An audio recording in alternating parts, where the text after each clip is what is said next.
খানা খাওয়ার জন্য একজন বসাইছিল, ওনারা অনেক আয়োজন করছে, উনি আমারে উঠাই দিছে, কয় না ওরে বহান দরকার নেই, ওরে যাইতে কো। উনি আমারে বহায় নেই খানায়। মানে আপনি ওনার সাথে খাইতে পারেন, মালিকের সাথে খাইতে না দেন? না, আমার খানার দিকে ডাইরেক্ট উঠাই দিছে। তো আমার খুব খিদা লাগছিল ওই সময়, যে আমি মনে করছিলাম যে বয়া খামু, কিন্তু আমি খাইতে পারি নাই। পরে আমি গেটের সামনে বাইরে হয়ে আমি অনেকক্ষণ কাঁদছি যে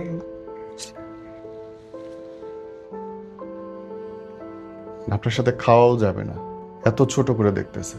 তো আমরা কাজটা শেখার জন্য, আমি কাজটা শেখার জন্য ওনার পা পর্যন্ত টিপছি। আমি ওনারে বলছি যে ভাই আমার একটা ভবিষ্যৎ, ভাই আপনি আমার কাজটা শিখান। আমি ওখানে খানা খাইতে পারি না, উনি স্টাফ হিসেবে আমার ইয়ে করে নাই, কিন্তু কি হয়েছে, আমি আমার 15 জন স্টাফ, এখন আমি ওদেরকে ছাড়া আমি কোনো খাবার কখনো খাই না। আমি ওগুলো বাইরের মতো দেখি, আমারে খাওয়াই না, আমার ওই জিতটা এখনো আছে। আমি কাউরে ছোট চোখে দেখুন না, আমারে আল্লাহ কোন জায়গা থেকে কোন জায়গায় নিতেছে ওইটা দেখার বিষয় না, কিন্তু প্রত্যেকটা স্টাফ আমার এক একটা হলো আমার কলিজার, এগুলা কিছুই না, আমার কিচ্ছু যাব না সাথে। তো আমি আমি সবসময় অগরে নিয়ে খানা খাই। যে মানুষটার এক সময় খাওয়ার টাকা ছিল না, যার সঙ্গে মালিক বসে খাইতে চাইতেন না, আজকে তিনি মালিক। আল্লাহর অসীম কৃপা এবং পরিশ্রম যে কোথায় নিতে পারে একটা মানুষকে, আজকে সেই গল্পটা আপনাদেরকে শোনাবো। আমরা চেষ্টা করছি আমাদের মতো করে মানুষকে ইতিবাচকতা, পজিটিভিটি ছড়াতে, নতুন চিন্তার উদ্গ্রেব ঘটাতে। আমাদেরকে সাপোর্ট করবেন, শেয়ার করবেন, লাইক করবেন এবং লিখবেন কেমন লাগে। এই ছোট্ট প্রচেষ্টার সঙ্গে থাকবেন। আসসালামু আলাইকুম, কি নাম আপনার? আমার নাম শামসুদ্দোহা সজীব। শামসুদ্দোহা সজীব। সজীব। সজীবের বয়স কত এখন? এখন 28। 28 চলে। আপনি মোবাইল ইন্ডাস্ট্রিতে কতদিন ধরে? মোবাইল ইন্ডাস্ট্রিতে আসছি হলো 3 থেকে 3.5 বছর। 3-3.5 বছর মোবাইল ইন্ডাস্ট্রি। তার আগে কোথায় ছিলেন, কি করতেন? তার আগের ইয়ে ছিল যে আমি যখন এসএসসি পরীক্ষা দিই, এসএসসি পরীক্ষার পরে আমি আল্লাহ রাস্তায় যাই। এর আগে সিনেমা করতাম, মানে আপনার এই একটা সিনেমা করছি, ওই সিনেমা করার পরে আমি তখন একটা অন্য জগতে চলে গেছি। তারপরে এমন হয়েছিল যে নামাজ ভাল লাগতো না, রোজা ভাল লাগতো না, তারপরে নামাজে কেউ ডাক দিলে নামাজে আসতাম না, নামাজের প্রতি অবহেলা আসছিল, কারণ সিনেমা জগতে ওইখানে হাসি রং তামাশা এর ভিতরে দিয়ে ইয়ে করতেছিলাম। তো পরে আমাদের সাথীরা জোর করে ধরে আমাকে আল্লাহ রাস্তায় পাঠায় 40 দিনের জন্য। তো ওখান থেকে আসার পরে আমি এই সিনেমা জগতের ছাইরা দিই। আল্লাহ রাস্তা থেকে আসার পরে তখন বুঝতে পারি যে দুনিয়া আসলে কিছু না। তো পরে আমি আল্লাহ রাস্তায় যাওয়ার কারণে আমি ওই ছাইরা দিছি, সিনেমা ছাইরা দিছি। কয়েকটা আবার কক্সবাজার একটা শুটিংয়ের ছিল, তো আমরা ছোট রোলেই করতাম, কিন্তু আস্তে আস্তে পর্যায়ক্রমে যাওয়ার মতো অবস্থা হয়েছিল, কিন্তু পরে ছেড়ে দিছি। তো এসএসসি পরীক্ষার পর করলাম আবার ইন্টারের প্রস্তুতি। ইন্টারের একটা সময় ইন্টারের ফর্ম ফিল আপে একটু ঝামেলা হয়, তো আমি বাসায় বলতে পারি না, মানে একটু সাবজেক্টে খারাপ হয়, এই কারণে আমি আরেক কলেজে আরেক চলে যাই, যে চিন্তা করি যে অন্য জায়গায় গিয়ে আমি যদি কমপ্লিট করতে পারি। তো ওইখানে যাই, লাস্টে আমার টেস্ট মানে নেয় না। তো ওইখান থেকে তারা অনেক টাকা আমার থেকে খাইছে, কিন্তু নেয় নাই। পরে আমি ওইখানে একটা বুলিংয়ের শিকার হই, পরে ওইখান থেকে আমি আর পরীক্ষা দিতে পারি না। তো এখন বাসায় জানে যে আমি পরীক্ষার্থী, কিন্তু আমি তো পরীক্ষার্থী না। তো পরে এখন আমি কি করব, ওই সময় হয়েছে আর পরে আমি 120 দিনের জন্য আল্লাহর রাস্তায় চলে যাই। তো ওই সময় আমার আব্বুও ছিল, আম্মুও ছিল, সবাই। তো এর ভিতর দিয়ে আব্বু আমার খোঁজ খবর, মানে যখন আমি এইখান থেকে চলে গেছি তো সবাই জানে যে পরীক্ষা দিবে, তো কেন গেছে। তো পরে আমি ওই জামাতে চলে যাই, ওইখানে যাওয়ার কারণে ওইখানে আমার সাথে আব্বুর আর ওইরকম কোনো খোঁজ খবর নেয় না। তো আমি ওইরকম টাকা কিছু ছিল ওইটা নিয়ে বাইরে গেছি। তো আমাদের অবস্থা ভালো, মানে ঢাকা শহর বাড়ি আছে, আর ঢাকা শহর বাড়ি থাকলেই কি, আমার তো কিছু নাই। তো তখন আমি ওই আল্লাহ রাস্তায় গেছি ওইখানে। তো একটা সময় খুব আমার টাকা শেষ হয়ে যায়, কাকরাইল আসি, টাকা শেষ হয়ে যায়। তো এখন নাই, আমি আল্লাহর কাছে কাঁদতেছি। 3 দিন আমি মানে ক্ষুধার জ্বালায় ওইখানে, আমাদের তাবলিগের ইয়ে আছে যে আল্লাহর রাস্তায় যে কাউকে কিছু না বলা, যা বলবো একমাত্র আল্লাহর কাছে চাওয়া, বান্দারা কিছু দিতে পারে না। তো আমি আল্লাহর কাছে বলার জন্য তো আমাদের, যখন ওইখানে ক্ষুধা লাগছে, তাবলিগে আমরা দেখি একসাথে সবাই খায়। হ্যাঁ আমি তো কাকরাইল চলে আসছি, মানে জামাত শেষ করে ওইখানে তো একটা সফর শেষ হয়ে গেছে। 3 চিল্লা সফর তো হলো 40 দিন, 40 দিন করে 120 দিনের সফর। তো 40 দিন ওইখানে সাথীদের সাথে মানায় খায়া চলে আসছি, কিন্তু যখন কাকরাইলে চলে আসছি এরপরে তো আমি আলাদা হয়ে গেছি, মানে তারাও চলে গেছে তাদের বাড়িতে, তখন তো আমি আলাদা আরেক জামাতে বন্দি হব। তো ওই সময় আর তো কোনো সাথী আমার কাছে ওই রকম, সাথীরা সবাই চলে গেছে, আমি তো যাই না, আমি বলছি যে আমি কয়েকদিন পরে যাব। তো আমি 3 দিন ওইখানে না খাইয়াই, মানে ক্ষুধার যন্ত্রণায় একবার এই পাশ ওপাশ ছটফট করতে, শুধু মসজিদের পানি মধ্যে, খেয়েছিলাম মসজিদে। হ্যাঁ মানে মসজিদে তো খাবার থাকে, এটা ওটা তো অনেক কিছু মানুষ হয়। থাকে, কিন্তু আমি মানে ওইখানে একটা সিস্টেম হলো যে ওই তাবলিগের কাকরাইল মসজিদটা হলো একটা সাইডে হলো ওই ইয়াদের খানা, আর ওই পাশটা হলো আপনার বিদেশিদের কামরার খানা, 2 কামরার খানা। তো আমি ওইখানে মানে ক্ষুধার যন্ত্রণা, মানে এত ছটফট করতেছিলাম তো আল্লাহ রাস্তায়। তো ওইখানে অনেক কষ্ট করে আমি মানে করছি, পানি খেয়ে 3 দিন ছিলাম। তো একটা, চারদিকে এত খাবার, আপনারা কেউ খাবার দেয় নাই? আমি তো খাবারের জন্য কাউকে বলিনি, আচ্ছা, ওকে। কারণ আমি তো আল্লাহর কাছে আমি তো সবসময় চাইলে আল্লাহর কাছে যাই, আমি তো মাকলুকের কাছে কখনো চাওয়ার চেষ্টাও করি না। ওকে। তো আমি ওইখানে অনেক কষ্টতেই, মানে খাবারের কষ্ট কি জিনিস ওইখানে একটু বুঝছিলাম। ওই 3 দিন কোনো খাবারই খান নাই? কোনো খাবার খাইনি, শুধু পানি খেয়েছি। একদিন রোজা থাকলেই তো মানুষ কাহিল হয়ে যায়। আমি 3 দিন শুধু পানি খেয়েছি। তো ওইখানে,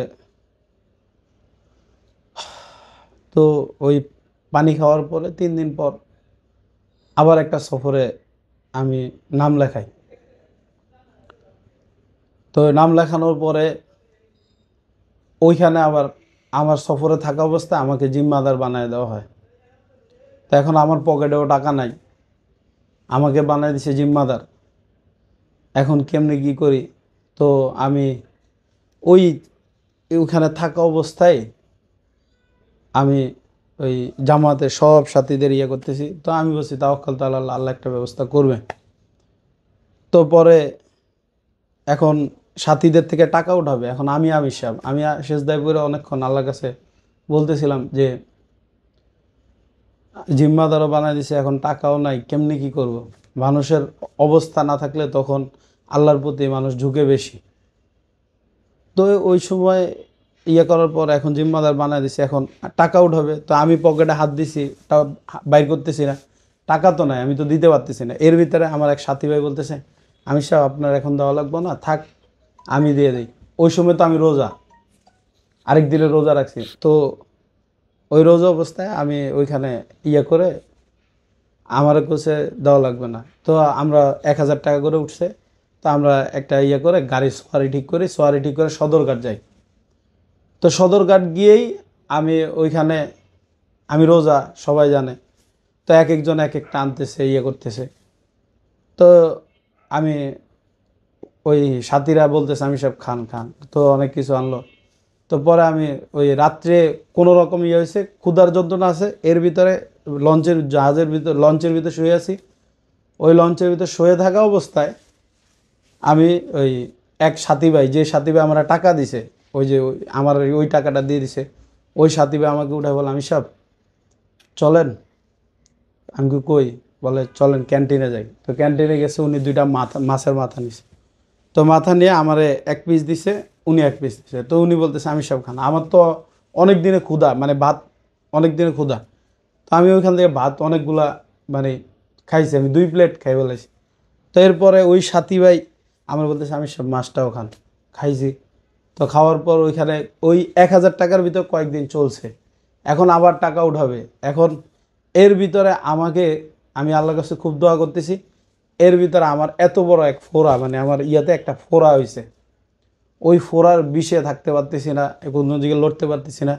এর ভিতরে আমার ভাই আবার আমার সাথে যোগাযোগ করছে মানে আমার বড় ভাই কেমনে কেমনে নাম্বার পাইছে, যোগাযোগ করছে, আমার আব্বুও যোগাযোগ করে না, ভাইয়া যোগাযোগ করছে, ভাইয়া যোগাযোগ করে বলতেছে ওরা বলতেছে আমির সাহেব তো খুব অসুস্থ, আমির সাহেবের এত বড় এক ফোড়া উঠছে, আমির সাহেব ইয়ে করতে পারতেছে না, আমির সাহেব উনি আমাকে জিম্মাদার। তা আমার ভাই বলতেছে সাউথ আফ্রিকা থেকে, আমার ভাই বলতেছে আমি ওর জন্য টাকা দিতেছি 5,000 টাকা, তো আপনি এই টাকা ওরে দিবেন, ওর কোনো অসুখ যেন, ওর কোনো যেন ইয়া না হয়, আপনারা দেখেন। তো দিয়ে দিয়ে দিছে ভাইয়া টাকা। তো ওই টাকা নিয়ে তো আমি ওই যে তার যে ঋণ ছিল 1,000, ওই 1,000 দিলাম। তারপরে আমাদের ইয়ে করে আরও কিছু ছিল। তো এইভাবে আমার সফর শেষ করি। আল্লাহ তাআলা সহজ করছে যে এই যে ফোরার এক ইয়া দিয়েই যে এক বান্দার দিল ঘুরাই দিছে, মানে আমার ভাইয়ের দিল ঘুরাই দিছে।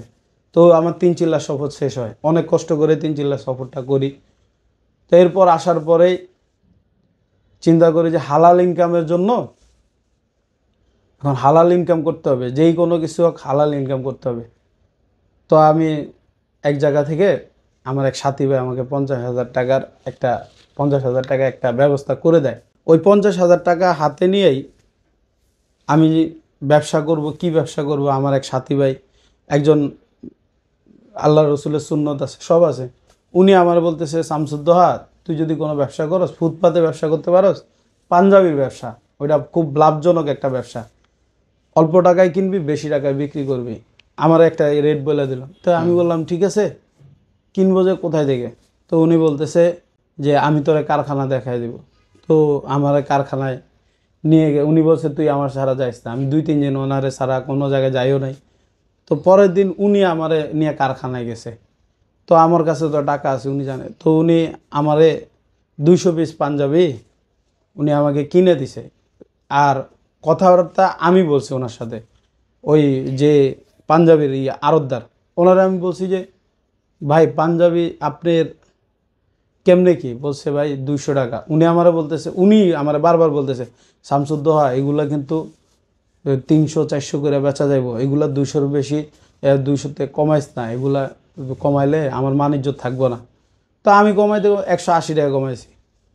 তো ওই লোক বলছে ঠিক আছে আমি রাজি, 180 টাকায় দিব, 200 টাকায় দিতাম, 180 টাকায় দিব, কিন্তু আপনি একটা পাঞ্জাবিও আমারে যদি থাইকাও যায় ওইটা আমারে ফেরত দিতে পারবেন না।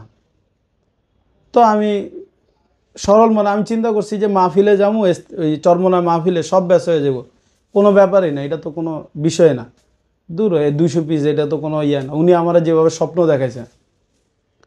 তো আমি গেছি, 2 দিন কোনো বেচা কিনা নাই।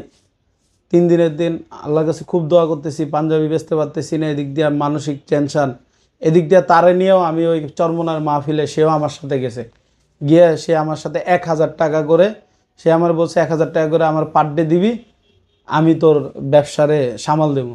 আমি বলছি ঠিক আছে। তো 1,000 টাকা করে আমি ওনার পার ডে দিতাম।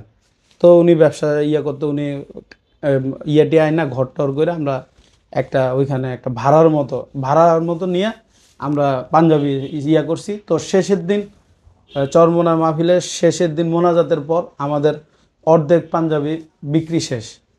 তো এখন আমার মোটামুটি যাও খুশি, যাক আমার চালান তো কিছুটা গেছে। তো এরপরে আমি ওই একদিন আমার একজন বলতেছে, ওই পরের দিন আমার বলতেছে যে এই পাঞ্জাবি কত করে কিনছস? আমি বলে যে 180 টাকা করে কিনছি। তো উনি আমার একটা থাবড়ি দিছে, বলে যে 120 টাকা করে তুই কয় পিস নিবি, এর চেয়েও সুন্দর সুন্দর পাঞ্জাবি। তা আমি তো পুরো অবাক হয়ে গেলাম, কি বলেন? তো আমি, ওই লোক বলতেছে উনিও পাঞ্জাবির ব্যবসায়ী, উনিও পাঞ্জাবি নিয়ে আসছে ওই মাঠে। তা আমি পুরো অবাক হয়ে গেলাম। আমি দিলাম আরও ফোন, ওই যেখান থেকে পাঞ্জাবি কিনছে কারখানায় ফোন দিছি। উনি আমারে বলতেছে আপনি যে লোকটাকে নিয়ে আসছেন ওই লোকটাকে নিয়ে আমার কারখানায় আসবেন না, যদি না আসেন তাহলে আমি 120 টাকা করে দিতে পারবো। উনি আপনার থেকে কমিশন খাইছে, উনি আমার থেকে আলাদা করে আপনারে আইনা দেওয়ার কারণে উনি আপনার থেকে আমার থেকে আলাদা কমিশন খাইছে। আপনি ব্যবসা শুরু করলেন প্রথমবারের মতো, একজন সাথী ভাই সে হেল্প না করে উল্টা আপনার কাছে কমিশন খাইলো? সে ওই দিক দিয়েও খাইছে, আবার আপনার কাছে 1,000 টাকার ওই 1,000 টাকা করেও নিছে। 4 দিন ছিল, 4 দিনে 4,000 টাকা। তারপরে সে ওইখানেও কমিশন খাইছে একটা ভালো অ্যামাউন্ট, সে প্রতি পিসে 60 টাকা বা একটা ভালো একটা অ্যামাউন্ট সে কমিশন খেয়েছে। সে বলছে আমি আপনাকে ওই শর্ত জুড়ে দিছি এই কারণে, কারণ সে তো আমার থেকে টাকাটা নিয়ে গেছে, এখন আপনি তো আর ফেরত, আমি তো আর তার থেকে ওটা ফেরত পাবো না, এই কারণে আপনার যা আপনি বিক্রি করতে পারেন যা পারেন আমি 1 লট ধরে দিয়ে দিছি। কিন্তু এইগুলা এত দাম না, কিন্তু সে কমিশন খাওয়ার কারণে আমাকে এইভাবে বলে দিছে, আমি এইভাবে বলছি। তো আমি তো পুরো আকাশ থেকে বলছি, কিরে ভাই, রাস্তায় নামলাম ব্যবসা করতে, সেখানেও ব্যবসার কি পরিস্থিতি, আরও একটা বিশ্বস্ত লোক ধরে আগাইতে গেলাম, সেখানেও এরকম পরিস্থিতি। আমার ওইখান থেকে প্রায় 23,000 টাকার মতো, 25-30,000 টাকার মতো আমার শেষ হয়ে গেল। আমি আর কিছু করতে পারি না, শুধু তার একটু ইয়ার জন্য আমি কিন্তু আমার কোনো বাইর করতে পারি না, প্রফিট বাইর করতে পারি না। আমি তো প্রফিট বাইরে করতে পারি না, সে কিন্তু আমাকে একদম বসায় দিছে। এখন আমি তো চিন্তা করি যে কি করব। পরে আমি শুরু করি, পরে আমি যে গেলাম হকাস আমি দেখলাম যে ভ্যানে বিভিন্ন ইয়াতে কোট বিক্রি করে, মজিব কোটগুলো, তো ওইগুলো বিক্রি করতেছে। তো আমি চিন্তা করলাম যে এই কোটগুলো কোথায় বিক্রি করে, ওইটা হলো আপনার গাইডের মাল বিক্রি করে, ওই সদরঘাট ওয়াজঘাট বলে ওইখানে, তো ওইখানে গাইডের মাল বিক্রি করে। তো আমি গেছি, তো আমি গিয়ে এক মুরব্বি পাইছি, উনি নোয়াখালীর। উনি আমারে বলতেছে, আমি বললাম যে আমি এভাবে ব্যবসা করতেছি, আমি প্রথমে হালাল ইনকামের জন্য নামলাম, প্রথমে এরকম একটা ধরা, আমি প্রায় অনেক টাকা ধরা খাইছি বাবা, আমি একটা অবস্থান, এখন কি হইব আমি জানি না, আমার কিছু অল্প কিছু টাকা আছে, আমি একটা ব্যবসা করতে চাই। তো উনি আমারে বলতেছে, তুই কি ব্যবসা করবি কোটের? আমি কয় আমার কাছে কোট আছে, তুই যা ওই যে কোট নে। তো উনি আমার বাসায় বসে, আমি বাঁচতেছি কোট, তো আমি দেখলাম যে বাঁচতেছি এগুলো, আমি খুব সুন্দর সুন্দর কোট পাইছি। তো এর ভিতরে আমি আবার ওইখান থেকে চলে আসছি। উনি আমার ডাক দিছে, কয় আরে আমার লোক দিয়ে দিব নি, তুই চিন্তা করিস তা, তুই তো ধরা খাইছিস আমরা বুঝছি, তুই আয় পর এই চান। আর আমার চা খাওয়াইতেছে আর আমার লোক গল্প করতেছে, কইতেছে ঠিক আছে। তো আমি গিয়া আমি মানে 200 প্রায় 80 টাকা করে পিস কিনছি, এক এক পিস 80 টাকা, 200 পিস কিনছি 16,000 টাকার। তো কিনে আমি নিয়ে চলে আসছি। আইসা এখন আমি কখনো ওইরকম কষ্ট করি নাই, মাথায় নিয়ে এই রাস্তায় হাঁটতাম, মানে বাসেতে নামলে তো আর গাড়ি করে নেয়, এবার না নিয়ে ওই ইস্তেমার মাঠে হাইটা হাইটা একদম এই মাথার থেকে ওই মাথা, শেষ মাথা, ওই যে আপনার কামারপাড়া থেকে নিয়ে ওই যে পর্যন্ত সব জাম, কোনো রাস্তাও যায় না, কিছুই যাইব না গাড়ি। তো আমি এগুলা নিয়ে নামাইছি ইস্তেমার মাঠে। এখন দেখি যে ভিড় লেগে গেছে মানুষ, তো ভিড় লেগে গেছে। তো আমার এটা কেনার জন্য আমি তো যাক আল্লাহ একটা ব্যবস্থা করছে তাহলে, তো আমি ছাইড়া দিছি। এখন সবাই নিতেছে, সবাই গায়ে দিতেছে, গায়ে দিয়ে সবাই পকেট চেক করতেছে, চেক করতেছে, সবাই চেক করবে না, এখন যেই পকেট চেক করে এমনি করে তার হাত পুরা ঢুকে যাইতেছে। তো কেউ এরকম চেক করতেছে, এদিক দিয়ে বগলতল নাই, মানে ফাডা, মানে যেগুলো রিজেক্ট মাল, ওই রিজেক্ট মালগুলো আমরা ধরাইছি, ওই রিজেক্ট মালগুলো ধরাই দিছে। তো পরে আপনি তখন বাইচা থাকলেন কেমনে?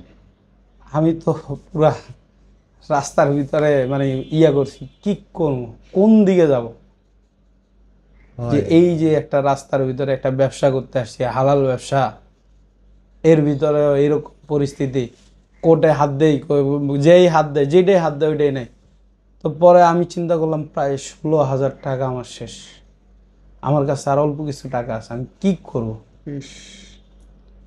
আমি কই যাব, আমি কি করব, আমার তো হালাল ইনকাম করতে হবে।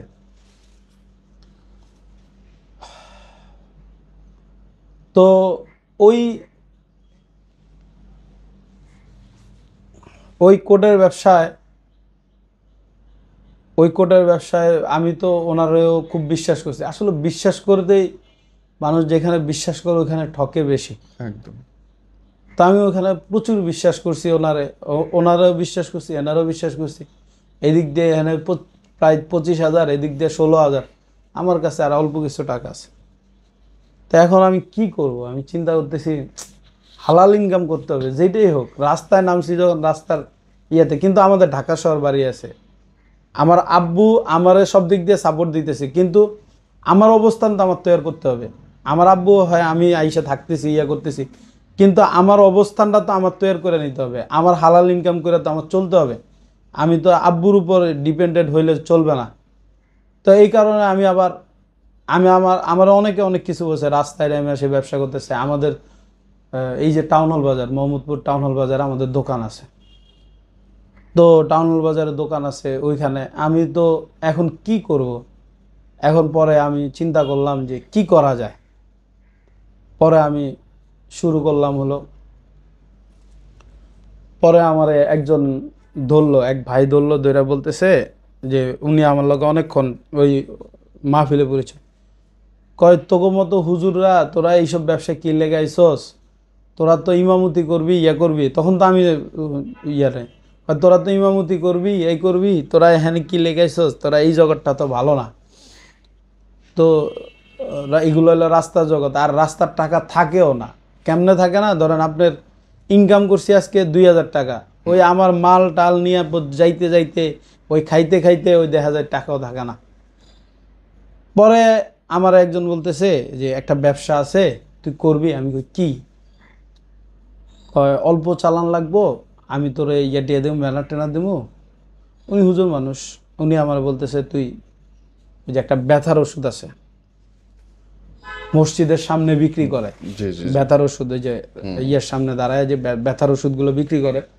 তো উনি আমার বলতেছে তুই এই ব্যথার ওষুধ, একটা মাইকটাই ইয়ে করছে, উনি বলছে এগুলো বাঁচতে থাকবো, তোর কিচ্ছু বলা লাগবো না, হুজুরকে কাছ থেকে এগুলো বেশি কেনে, তুই খালি ইয়ে করবি। আমি তো জানতাম না, উনি আমার অনেক ইয়া দেখাইলো, কইলো যে এত ফায়দা এত ইয়া। কিনা হইলো 10 টাকা করে, ওই ব্যথার ওষুধটা কিনা হইলো 10 টাকা, ওকে। বিক্রি হইলো 100 টাকা। আচ্ছা। 10 টাকা কিনে 100 টাকা বিক্রি।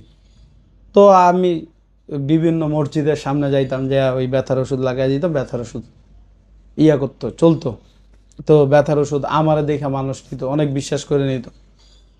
তো একদিন আমাকে একজন আইসা বলতেছে, হজরত একটা কথা বলি।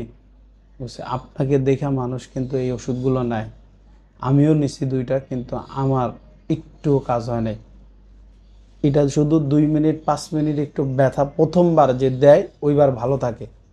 আপনারা যখন একটা ব্যথার ওষুধ কেউ লাগাই দেয়, তো লাগাই দেওয়ার পর 5 মিনিট তার ব্যথা চলে যাবে। সঠিক। ওইখানে একটা মেন্থল থাকে, 5 মিনিট চলে যাবে। এরপরে আর ওই জায়গাটাও আর এরপরে 100 বার লাগাইলেও কাজ হবে না। তাই? হ্যাঁ, আয় হায়, এটা জানতাম না। এই মেন্থল এটা একটা ইয়া, মানে এরপরে আর কোনো ব্যথার কোনো কাজ করে না। এটা একদম ভুয়া একটা ব্যবসা। আরে বাপরে। তো যখন আমার বসে, তখন আমি চিন্তা করলাম দুনিয়া থেকে তো আমগো সবারই যাইতে হইব। তো এই যে যাওয়ার জন্যই তো রেডি হইতেছি। আমি এই ব্যবসা, মানুষ আমারে বিশ্বাস করে নিতেছে, কিন্তু মানুষ কোনো ফায়দা পাইতেছে না। তো এর দ্বারা তো আমি বদদোয়া কামাইতেছি, ছাড়া বদদোয়া কামাইতেছি। তো আমি চিন্তা করলাম যে যা, এই ব্যবসা দিব, এই ব্যবসা করবোই না। কিন্তু এই ব্যবসা লাভ হইতো, প্রতিদিন 2000 3000 টাকাও লাভ হয়ে যেত। মানে আপনার ওই 20টা 10টা 15টা এক জায়গায় বসলে 10টা 15টা 20টা বিক্রি হয়ে যায়। যাই। কিন্তু কিনা হইলো 10 টাকা, বিক্রি হলো 100 টাকা, এখানে 90 টাকাই প্রফিট। রাইট। তো তারপর এই কারণে আমি পরে দেখলাম না, এটা হালাল না। কারণ এটা হালাল না কেন, এটা মানুষের কোনো উপকার আসে না। রাইট। আর যেটা উপকার আসে না, এইটাতে দ্বারা মানুষ আমার মনের থেকে বদদোয়া দিবে, তো এর দ্বারা আমি কখনো উপরে উঠতে পারবো না। হুম। তো পরে আমি এটা দিছি ছাইরা, আমি বলছি না, এটা আমার চলবে না। পরে আমি আবার তাবলিগে গেছি, তাবলিগে যায় আমি অনেক ডিপ্রেশনে, এই যে যার টাকা ছিল সব টাকা তো আমি হারাইলাম। এখন আবার আল্লাহর রাস্তায় দোয়া করতেছি। তখন বাসা থেকে বলতে আমি ওই হালকা কিছু অল্প কিছু ইনকামের অল্প কিছু ছিল, ওইটা নিয়ে তাবলিগে চলে গেছিলাম।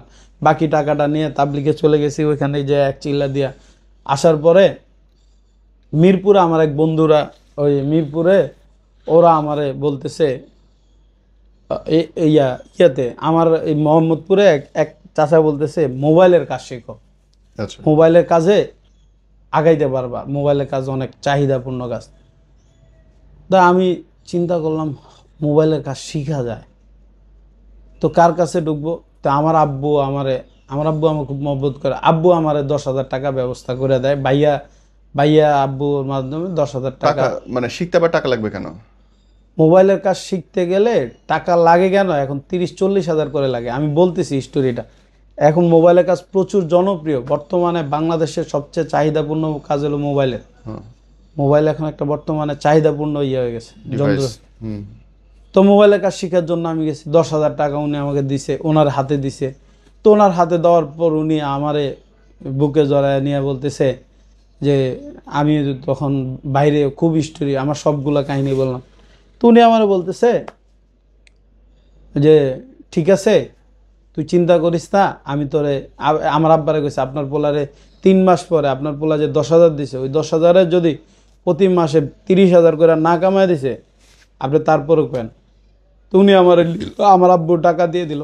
এরপরে উনি নেওয়ার পরে উনি আমারে দিয়ে 6 মাস আমি ওনার দোকানে ছিলাম, খালি নাট খোলাইছে। বাটন সেট আসলে বাটন সেটের নাট খোলাইতো, কিন্তু কোনো কাজ দেখাইতো না, একটা কাজও দেখায় না। আপনার সামনে করতো না? আমার সামনে যখন কোনো ইম্পর্টেন্ট কাজ আসতো, আমার চায়ের দোকানে পাঠাই দিত, কইতো যে চা লয় আয়, হয়তো বিড়ি লয় আয়। উনি বিড়ি খাইতো, বলতো বিড়ি লয় আয়, এই লয় আয়। কিন্তু কাজের সময় উনি আমার কাজ দেখাইতো না, কোনো কাজই দেখাইতো না। তো অনেক বাটপারি। উনি উনি নিজের মতো করতো, ওনার এক্সপিরিয়েন্স উনি ইয়া করতো। তো একদিন আমি আতর দিয়ে আমি দোকানে গেছি, তো আতর লাগে শুক্রবারের দিন, আতর লাগে দোকানে গেছি। তো উনি আতর সহ্য করতে পারেন এটা আমি জানি না। আমি যাওয়ার সাথে সাথে উনি আমার একটা থাবর মারছে জোরে, মাইরে বলতেছে দোকানতে বাইরে আতর লাগাই আইসোস, আমি এই গ্রাম সহ্যই করতে পারি না। তো আগে তো বলেও তো নাই।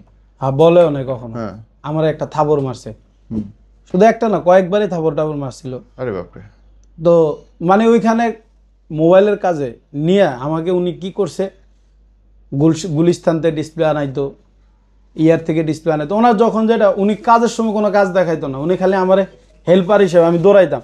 আমার কথা হলো আমি কাজটা শিখতে হবে, উনি আমারে ওনার কাজে, ওনার একটা দোকানের মানে কর্মচারী হিসেবে খাটাইতো। আইসা ঝাড়ু দিতাম, ইয়ে করতাম, সব বসতাম, খালি একটাই করাইতো, ওই বসায় এক সাইডে ওই হয় নাট খোলাইতো, নইলে বৈশা বৈশা কইতো এই তারটা টান, এই তারটা টান। মানে ওই একটা বোর্ড দিয়ে দিত, বোর্ডের ভিতরে রাং দিয়ে দিত, ওই রাঙের ভিতরে খালি ঝালাই করতাম।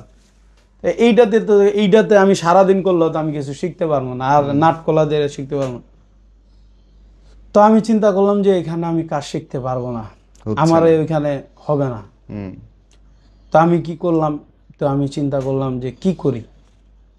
তো আমি এলাকার পোলাপাইন, আমরা তো মোহাম্মদপুর এলাকারই, মোহাম্মদপুর এলাকার পোলাপাইন কয়েকটারে নিয়ে গেছি। এইখানে বড় ভাই ছিল রাসেল ভাই, আওয়ামী লীগের। তো ওনাদের নিয়ে গেছি, উনি ওইখানে গিয়ে দাঁড়াইছে আর কথা বলছে আর বলছে তুই তো আর কাজ শিখাস না, তুই টাকা দিয়ে দিবি। তো পরে উনি আমার ইনস্ট্যান্ট 3,000 টাকা মানে ব্যাক দেয়। তো এরপরে বলছে আরো 4,000 টাকা দিবে, 7,000 টাকা কন্ট্যাক্ট হয়েছে, বলছে 4,000 টাকা আমি পরে দিব, 10,000 টাকা আমি দিব না। কিন্তু উনি প্রতিদিন, আরেকটা জিনিস কি, উনি প্রতিদিন 10,000 15,000 করে নিয়ে যাইতো টাকা। তো আমরা দেখতাম, ইয়ে করতাম, নিত, কিন্তু কোনোদিন একটা টাকা মানে আমাদেরকে কইতো যে নে বা ইয়ে কর, কোনোদিন দিত না। তো আমরা কাজটা শেখার জন্য, আমি কাজটা শেখার জন্য ওনার পা পর্যন্ত টিপছি। আমি ওনারে বলছি যে ভাই আমার একটা ভবিষ্যৎ, ভাই আপনি আমার কাজটা শিখান। আমি এইটাও বলছি যে ভাই আপনি তো এখন মেসে থাকেন, আপনার পরিবার তো বাড়িতে, আপনার মেসে আপনি নিয়ে যান, আমি ওখানে লাগলে ঝাড়ু ঝাড়ু দিয়া আপনার রুম পরিষ্কার করে দেবো, তারপর আপনি তো তারে গুরু মানছেন শেখানোর জন্যই। হ্যাঁ, তার আবার এত নকশা কিসের? সে 10,000 টাকা নিছে, কিন্তু সে আমার কাজ শিখায় নাই। তারপরে শিখলেন কোত্থেকে তাইলে? পরে আমি ওইখানে কাজ শিখতে পারি নাই।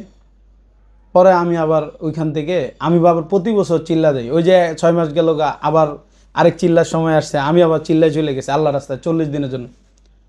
তো ওইখান থেকে যাওয়ার পরে এক সাথীর সাথে আমার পরিচয় হয়, ওই জামালপুরের। সে ওইখানে তারা গেছে আবার মিরপুরে, ওই যে শাহ আলী মাজার আছে না, ওইখানে একটা মসজিদ আছে, ওইখানে জামাতে গেছে 3 দিনে। তো ওইখানে এক সাথী ভাই উনি হলো ওই ইয়ার ব্যবসা করে, ওই গাড়ির ব্যবসা করে। তো উনি আমার বলতেছে মার্চেন্ডাইজার, উনি আমার বলতেছে যে তুমি একটা কাম করো, আমি ওরাই বলতেছে যে এর একটু কাজটা শিখিয়ে দেন, এর একটু দেখেন তো কোনো জায়গায়, আপনার তো অনেক লাইন গেট আছে, ওই মোবাইলে লাগাইতে কাজ পারেন শিখার কিনা প্রচুর আগ্রহ, ওরে কোনো জায়গায় লাগানো যায় কিনা। তো উনি আমারে বললো, উনি আমার একটা ঠিকানা দিল, বললো যে মোতালেব প্লাজায় যান, হুম। বা ইস্টার্ন প্লাজার মোতালেব প্লাজা, ইমরান ভাইয়ের কাছে যাবেন। তো আমি ইমরান ভাইরে ইয়া করে টার্গেট করে ইমরান ভাইয়ের কাছে গেছি। তো ওনারে আমি বললাম যে ভাই আমি তো এরকম এরকম পরিস্থিতি, আমি এই কাজটা শিখতে চাই। তো উনি আমারে বলতেছে যে এই ভাই আমার লোক লাগবে না, আমি লোক রাখি না। তো পরে আমি আরেক দোকানে যাই। মোতালেব প্লাজার এমন কোনো দোকান নাই যেখানে গিয়ে আমি বলি নাই যে ভাই আমার কাজটা শিখানো, ভাই আমার একটু কাজটা শিখান, ভাই আমার একটু কাজটা শিখান। বাপরে। আমি মোতালেব প্লাজার এমন কোনো দোকান নাই, মোতালেব প্লাজা কেউ বলতে পারবে না যে আমি যাইনি। প্রত্যেকটা দোকানে গেছি আর গিয়ে বলছি যে কাজটা, ভাই আমি একটু কাজ শিখতে চাই। তো কেউ আমার ওইরকম ইয়েও না। তো এক দোকানে গেছি, উনি হলো শাহপরান ভাই। উনি আমারে বলতেছে যে তুমি আমার এখানে বসবা, আমি তোমার কোনো টাকা পয়সা দিতে পারবো না। আমি বলছি যে মোহাম্মদপুর, তখন আমার কাছ থেকে তো নিছিল আর উল্টা। হ্যাঁ, আমি বলছি যে আমি এখানে কাজ শিখবো, ঠিক আছে। উনি বলছে তুমি কোনো টাকা নিতে পারবা না, আর এই কন্ট্রাক্টে চুক্তি করতে হইব যে 3 বছরের আগে তুমি আমার এখান থেকে বাইরে দিতে পারবা না। 3 বছরে যা কামাইবা তুমি কোনো টাকা নিতে পারবা না, আমি তোমার কাজ শিখিয়ে দেবো। তো আমি বললাম ঠিক আছে, এখন কাজ তো শিখতে হবে। তো আমি ঢুকছি কাজ শেখার জন্য। তো আমি দেখলাম যে উনি ওইরকম যে লেভেলে কাজ শিখতে যাইতেছি, আইসির কাজ, উনি ওই কাজটা পারে না। করে না বা পারে না, করতেছে না। তো আমি ওনারে আরেকটা ইয়ে বলছি, উনি আমার বসে কোনো টাকা পয়সা দেবে না। আমি বলছিলাম যে আপনি শুধু আমারে আমার আসা আর যাওয়ার, আমি তো কারোর কাছে চাই না, শুধু ভাড়াটা দেন। উনি আমার বসে ভাড়াও দিতে পারবেন, আরে বাপরে। 10 টাকা করে যাওয়া আসা ভাড়া আমি এইটাও দিতে পারবেন, আমারে বলে দিছে। তো আমি চিন্তা করলাম যে 10 টাকা ভাড়া এইটাও দিতে পারবে না, তো তাহলে আর কেমন মহাজন। আমি এখানে কিভাবে কাজ শিখি, এখানে কাজ শিখে তো আমার তো ভাড়াও ইয়ে করতে পারবো না। তখন তো আমার কাছে 10 টাকাও অনেক কিছু, রাইট, অনেক লস অলরেডি হয়ে গেছে। হ্যাঁ অনেক লস অলরেডি হয়ে গেছে। আমার কাছে 10 টাকাও তখন অনেক কিছু, আর বাপের কাছে তো চাইবই না। তারপর চাইও না। এরপরে ওই 10 টাকাও দেয় না। তো আমি চিন্তা করলাম যে যখন 10 টাকা ও দেয় না, তো আমি আরও ঘুরি। তো ঘুরতেছি, আরেকজনের কাছে গেছি। তো উনি আমারে বলছে যে আমার এখানে তুমি কাজ শিখতে পারো, আমি তোমার কাজ শিখাবো, একটা শর্ত আছে, কি তোমার ভোটার আইডি কার্ড, তোমার আব্বুর ভোটার আইডি কার্ড, এইগুলো নিয়ে আসতে হবে। আমি বলছি ঠিক আছে নিয়ে আসবো, লিগ্যাল ডকুমেন্ট। হ্যাঁ লিগ্যাল ডকুমেন্ট। তো আমি নিয়ে গেছি ওই তোমার জন্ম নিবন্ধন কার্ড, তোমার আব্বুর ভোটার আইডি কার্ড আমি নিয়ে গেছি। এরপরে উনি আমারে কি করলো, দোতলায় মাত্র চালু হয়, মাত্র দোকান চালু হয় দোতলায়। উনি আমারে দোতলায় ওনার একটা নতুন দোকান খুলছে, ওই দোকানে উনি আমারে, ম্যানেজার বসে দিছে। না ম্যানেজারে না, উনি আমারে ওইখানে ডিসপ্লে ব্যাকসেল আনা নেওয়ার জন্য, মানে কর্মচারী লাগবে, একটা তো হেল্পার লাগবে, ওখানে কোনো হেল্পার তো নাই, সব হলো সিনিয়র টেকনিশিয়ান। ও। তো উনি আমারে ওইখানে বলে যে তুমি ওই দোকানে যাও। তা আমি তো ওনার ওই দোকান দেখে গেছি, আইসি রুল ইয়া করতেছে এই হিসাবে গেছি। তো উনি আমার ওই দোকানে পাঠাইছে, আমি দেখি যে ওখানে কোনো আইসির কাজ নেই। ওখানে আমি 10-12 দিন ছিলাম, আমার তো একটা টাকাও দিবে না। তো আমি ওই দোকানে গিয়ে আমি বেশিরভাগ সময় গিয়ে মসজিদে বসে থাকতাম আর আল্লাহর কাছে কইতাম, আল্লাহ ব্যবস্থা করে জীবনে দাও। কি করছি, কি এক অবস্থা, আল্লাহর কাছে কাঁদতাম আর কইতাম যে আল্লাহ আপনি ব্যবস্থা করে দেন, আল্লাহ আপনি ব্যবস্থা করে দেন। তো পরে মসজিদে বাইরে হইয়া চিন্তা করলাম যে না, এই জায়গাও বসবো না, এই জায়গাও বসবো না, কোনো জায়গায় কাজ শিখতে পারবো না। তো আমার এক ভাই, অভি ভাই, আমাদের ওইখানে টাচ টেলিকমে বসে, টাচ টেলিকমের অভি ভাই আমারে বলল যে শামসুদ্দোহা তুমি একটা কাম করো। আমি কই কি? কয় তুমি এখানে কাজ শিখতে গেলে কেউ শিখাইব না, এই জগৎটা কাজ শিখানো না কেউই। তুমি একটা কাম করো, তুমি পার্সেন্টেজে কোনো জায়গায় বসতে পারো কিনা, বইসা যাও। আমি তো কাজ জানি না। কয় আরে কাজ জানো না, বইসা যাও, পরে দেখবা একটা ব্যবস্থা হইব। তো পরে আমি এক জায়গায় এক দোকান করতেছে, আমার কাছে টাকাও নাই, আমি সাহস করে এক জায়গায় গিয়ে করতেছি এই সাইট কি ভাড়া হইব? কয় হ। ওইটা হলো ওইটার নাম হলো জামিলা টেলিকম। তো বলতেছে সাইট কি ভাড়া হইব? আমার কইছে আরে আমি কই ভাড়া হইব? কয় হ। তো আমি কই ভাড়া হইলে তাহলে এক কাম করেন, আমারে এই একটা সাইট ভাড়া দেন। কত টাকা? বলছে 20,000 টাকা, 60,000 টাকা অ্যাডভান্স। তা আমার কাছে তো টাকা নাই। তো আমি কই ঠিক আছে আমি দেখি। হেভি সাহস। হ্যাঁ, হ্যাঁ, তো আমি কই দেখি কি করা যায়। পরে আইসা শুনি যে ওই ইয়াও ভাড়া হয়ে গেছে। তো উনি আমারে বলতেছে যে ভাড়া তো হয়েছে, একটা কাম করেন, ওই লোকে লোক খুঁজতেছে কাজে বসানোর জন্য। তো উনি আমারে বলছে যে কাজে বসানোর জন্য লোক খুঁজতেছে। তো ওনার নাম হলো ইয়াসিন। তো ইয়াসিন ভাই লোক খুঁজতেছে। তো আমি বললাম যে যাক, লোক খুঁজলে তো ভালো কথা। সরি গরম লাগতেছে, এসি মানে বিদ্যুৎ চলে গেছে, আমরা ব্যাটারি দিয়ে হ্যাঁ, সমস্যা নেই। হ্যাঁ, এসি বলতেছে যে ইয়াতে আপনার মোতালে প্লাজা বলতেছে যে এই কাজ শেখানোর জন্য এখানে বসতে হবে, তুমি কি বসতে চাও? আমি কাজ করার জন্য আমি কই হ। কয়তলে হ্যার লগে একটু যোগাযোগ করো। তো ইয়াসিন ভাইয়ের লগে আমাদের সাথে যোগাযোগ হইলো। ইয়াসিন ভাই আমারে বলতেছে যে উনি বসায় দিছে। এখন আমি তো এরকম বুঝি না, কাজও বুঝি না, কিছুই বুঝি না। এখন আমি ডাক দিলে কাস্টমার আইসা দাঁড়ায় থাকে। এখন কাস্টমার আমার আবার খুব পরিমাণ বিশ্বাস করে। আয় হায়, মানে আপনি কাজ পারেন? আমি কাজ পারি না, কিন্তু কাস্টমার আমাকে খুব বিশ্বাস করে। কাস্টমার অন্য দোকানে না গেলেও আমার কাছে এসে ভিড় করে, মানে আমি ডাক দিলে কাস্টমার আসে।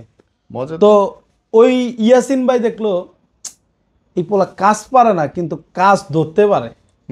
তো উনি আমারে কইলো কি, শামসুদ্দোহা তুমি তো কাজ পারো না, আমি দেখছি, আমি তোমার বাইরে করে দেওয়ার চিন্তা ভাবনা করলাম, কিন্তু তোমারে দেখলাম যে তুমি কাস্টমার ধরতে পারো। আমি বসছি আমার দোকানে, তুমি 50% টাকা নিবা, 1 টাকাও কম নিবা না, সমস্যা নেই। আমি কাজ করে দেবো, আমার দোকান উঠাইতে হইব, ওনার দোকান উঠানোর জন্য। কয় আমার দোকান উঠাইতে হইব, আমি কাজ করে দেবো, তুমি খালি ডাইকা ডাইকা কাস্টমার দাও, আর তুমি দেখো, দেখতে দেখতে তুমি শিখতে পারবা। তো এখন আমি কই ঠিক আছে। এবার দুইটা জিনিসই হয়ে গেল। হ্যাঁ, এখন আমি ডাকি, কাস্টমার সে আসে, কাস্টমারে বসায়, কাস্টমারে খুব সুন্দরভাবে বুঝাইতেও পারি। কাস্টমার এসে বসে আর উনি কাজ করে দিয়ে দেয়। তো দিন শেষে দেয় যে 500-1000 করে আমি নিয়ে যেতে পারতেছি মোতালে প্লাজা থেকে। আর আমাদের ওখানে সব বড় বড় কাজ আসে। তো এরকম করে চলতে চলতে আমি এই কাজটা মোটামুটি আয়ত্ত করে ফেলছি মোটামুটি। তো এর ভিতরে আমার আবার চিন্তা হইলো যে আমি আরেকটু গভীরভাবে কাজ শিখতে হইব। ওকে। তো একজন আমারে বলল যে তুমি মিরপুরে যাও, মিরপুরে কোঅপারেটিভ মার্কেট আছে, ওইখানে যাও। তো আমি গেলাম, ওইখানে এক ভাই আছে মামুন ভাই। তো উনি আমারে বলছে ওইখানে ওনার কাছে কাজ শেখার জন্য তুমি ওইখানে যাও। তো আমি ওইখানে গেছি। তো যাওয়ার পর ওই মামুন ভাই আমারে বলল যে, আমি বললাম তখন আমার ভাইয়ের আবার সাউথ আফ্রিকা থেকে আসে, তখন আমার ভাইয়ের হয়েছে মানে আপনার একটা রোগ হয়েছিল, ক্যান্সারের রোগ হয়েছিল। তো এখন ভালো হয়ে গেছে, এখন সুস্থ, আল্লাহ সুস্থ করে দিছে। তো ওই অবস্থায় আমার ভাইয়া ওইখানে, তো আমি বললাম যে আমার আব্বুও কোনো ইনকামের রাস্তা নাই, আমাদের দোকানও ভাড়া, আমার ভাইও কিছু করে না, আমার মেজো ভাই আবার প্যারালাইসিস, হাতে সমস্যা আগে থেকে, 10 বছর আগে থেকে। তো এই পরিস্থিতিতে আমি বললাম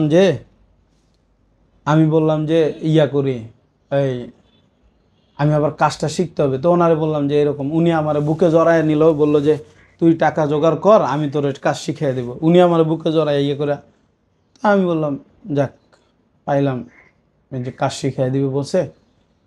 আমার একটু হইলো যে বলছে কত লোকরা কাজ শিখেছি, তোরে কাজ শিখাইতে কি।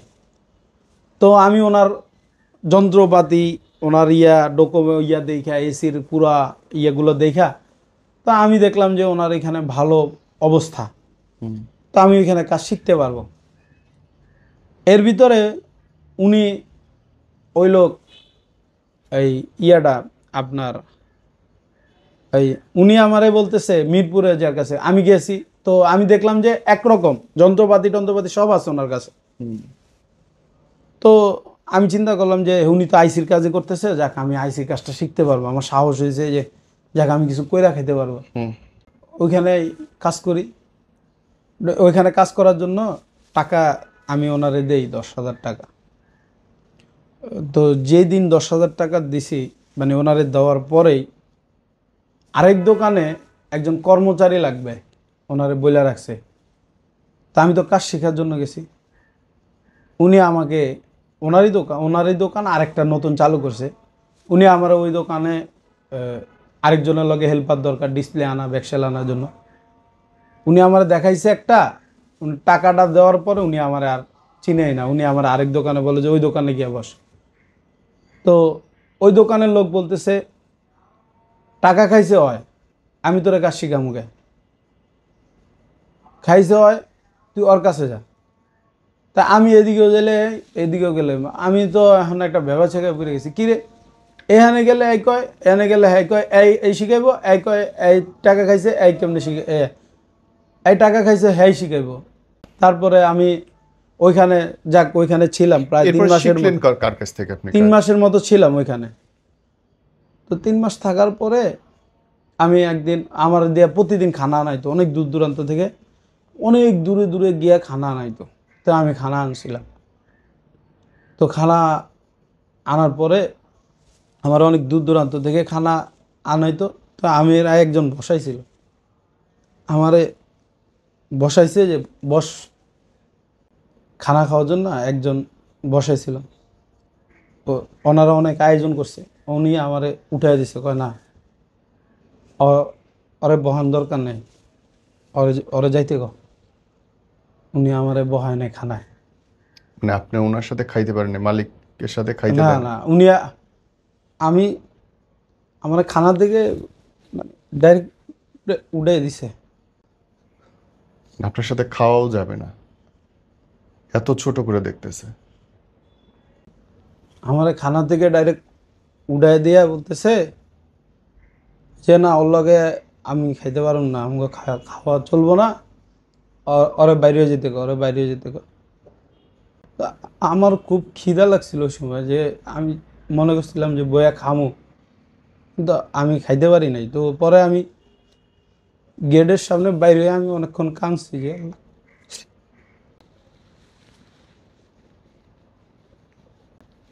গেলেন কাজ শিখতে, শিখাইলই না, উল্টা অপমান করলো একজনের পর একজন। অনেকজনের সামনে আমার উঠে দিয়েছে। তো আমার খাইতে দেয় না। আমার তখন খানার প্রতি খুব আগ্রহ ছিল, ভালো ভালো ভালো খানা আইনা দিতাম। আমি গিয়ে দূর দূরান্ত থেকে খানা আইনা দিতাম, মিরপুরে ওই মাথা সব জায়গা থেকে খানা আইনা আমি দিতাম।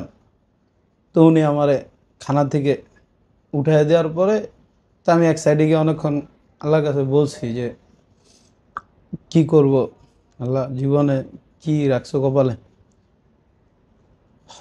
তো পরে আমি চিন্তা করলাম যে ওখানে কাজ শিখতে পারবো না। আমি বুঝছি যে ওখানে কাজ শিখা হবে না আমার। তো আমি ওখানে খানা খাইতে পারি না, উনি স্টাফ হিসেবে আমার করে নাই। কিন্তু কি হয়েছে, আমি আমার 15 জন স্টাফ এখন, আমি ওদেরকে ছাড়া আমি কোনো খাবার কখনো খাই না। আমি ওগুলো বাইরের মতো দেখি, আমারে খাওয়াই না, আমার ওই জিদটা এখনো আছে। আমি কই যে আমি কাউরে ছোট চোখে দেখুন না, আমারে আল্লাহ কোন জায়গা থেকে কোন জায়গায় নিতেছে ওইটা দেখার বিষয় না। কিন্তু প্রত্যেকটা স্টাফ আমার এক একটা হলো আমার কলিজার, এগুলা কিছুই না, আমার কিচ্ছু যাব না সাথে। তো আমি আমি সবসময় অগরে নিয়ে খানা খাই। এই যে ইদানিং আমি কাজ শেখানোর জন্য লোক রাখছি, আমি তো কাজ শিখতে পারি না টাকা দিয়েও, আমি কাজ শেখানোর জন্য লোক রাখছি, কাজ শিখাইও এবং প্লাস রাতের বেলার খানা, দিনের বেলা খানা, 2 বেলা খানা খাওয়াই, যেন ওরা, আমি নিজে ও একসাথে খানা খাই, যেন ওরা যেন বলতে না পারে বা আমার কথা হলো যে খাওয়াইলে কখনো কমে না। তো আমি অগরে খাওয়াই, আমি কই যে খাক, সমস্যা কি, খাইলে কমে না, আমার কাস্টমার করে খাওয়াই, আমি কখনো। তো ভাইরাল হওয়ার পিছনে যে গল্প, এইভাবে করতে করতে তো আবার মোতালে প্লাজা আসছি, মোতালে প্লাজা এসে করছি। তো এর ভিতরে আমার ওই এক দোকানে ইয়ে হই, ওইখানে আমার কাছে একজন গরিব আসে। আমি সবসময় মানে আমার এই রুলস ছিল এরকম যে আমার পকেটে টাকা নেই, কিন্তু আমার ধরেন একটা কাস্টমার আসছে অনেক দূর থেকে, তা আমি তারে নিয়ে গিয়ে খানা খাওয়াই। তারে নিয়ে গিয়ে দূরে দূরে গিয়ে আমি তারে খানা খাওয়াই, নিয়ে হোটেলে আমি খাবো, তারও একসাথে বসে খানা খাওয়াই। তো একদিন আমার কাছে টাকা ছিল না, আমি সবসময় টাকা না থাকলেও আমি ধার নিয়ে হইলো গিয়ে খানা খাই, আগে দুপুরে খানা ওরে নিয়ে খাইয়া একটা ইয়ে করি। যাক, এর ভিতর দিয়ে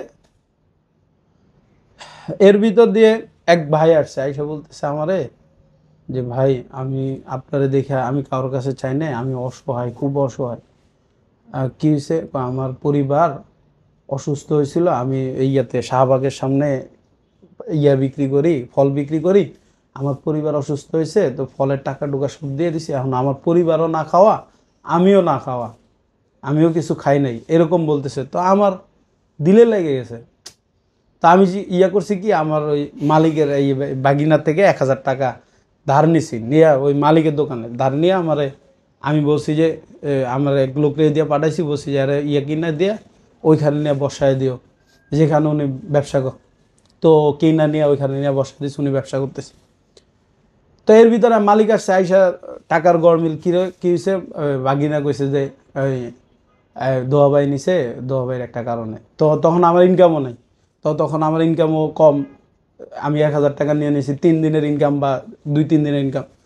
তো উনি আমারে বলতেছে তুই 15 দিনের ভিতর দোকান দেখবি। তো আমার 15 দিনের ভিতর আমার আবার আকাশ ভাই বলে কি দিয়ে আমি একটা কাজ করলাম, এখন 15 দিনের ভিতর দোকান দেখবো, কই যাবো, কি করবো? তো আমি আবার ফেসবুকে একটা পেজ খুলি, ওই 15 দিনের ভিতরের ঘটনা পেজ খুলি, ওই পেজের ভিতরে আমি করি। তো আমি ভিডিও আপলোড করতেছি, 9 দিনের মাথায় ওই ফেসবুকের ভিতরে আমার একটা ভিডিও ভাইরাল হয়ে যায়, 9 দিনের মাথায়। তো আমি এক কাস্টমার থেকে 2000 টাকা বিল করি মোবাইলের। তো 2000 টাকা বিল করার পর আমি ওনার ওই বিলটা 2000 টাকা করি, খুইলা দেখতেছি ওনার নেটওয়ার্কের তারটা ছুটানো। তো জাস্ট তারটা বসায় দিছে। অন্য দোকানে 4500 টাকা বিল করছে, দেখে নাই, না দেখে বিল করছে। তো আমি আবার 2000 টাকা বিল করছি, তা আমিও দেখি নাই। তো পরে আমি ওই তারটা লাগাই দেওয়ার পরে দেখি ওনার নেটওয়ার্ক চলে আসছে।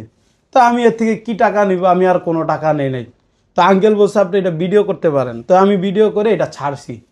তো আমি বলছি যে 2000 টাকা বিল করছি, বিল করার পর আমি ওনার থেকে কোনো টাকা নেই।